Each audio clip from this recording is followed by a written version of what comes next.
ஒவ்வொரு நாளும் பூஜைக்கு மனம் கமழும் பூக்களை பயன்படுத்தலாம்.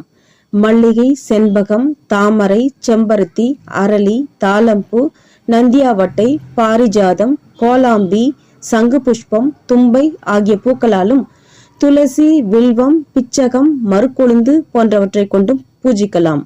முகர்ந்து மகிழும் பொருட்களில் ஒன்று புஷ்பம். இறைவன் முகர்ந்து மகிழ்வதற்காக அவருக்கு புஷ்பத்தை சமர்ப்பிக்கிறோம். பூக்கள் கிடைக்காத சூழலில் குங்குமம் மற்றும் அட்சதை ஆகியவற்றை பயன்படுத்தலாம். தினசரி பூஜைக்கு அன்று பறித்த பூக்களை பயன்படுத்துவது மிகச் சிறப்பு. சேமித்து வைக்கப்படும் பூக்களில் பூஜைக்கு சிறப்பானவை அல்ல.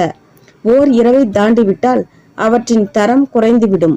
நெருக்கடியான சூழலில் குளிர்சாதன பெட்டியில் பூக்களை வைத்திருந்து பயன்படுத்துங்கள். பூஜைதான் முக்கியம். அன்றளந்த மலர்கள் இல்லையே என்பதற்காக பூஜையை தவிர்க்க கூடாது. இருந்தாலும் தினமும் பூக்களை பறித்து பூஜைக்கு பயன்படுத்தும்படியான சூழல் இருந்தும் அப்படி செய்யாமல் இருப்பது தவறு.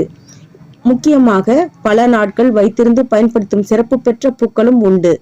தாமரையை மொட்டாக சேமித்து வைத்து 2-3 தினங்கள் வரை பயன்படுத்தலாம். துளசி, வில்வம் போன்றவற்றை பல நாட்கள் வைத்திருந்து பயன்படுத்தலாம். இவை இரண்டும் காய்ந்து போனாலும் பயன்படுத்தக்கூடியவை.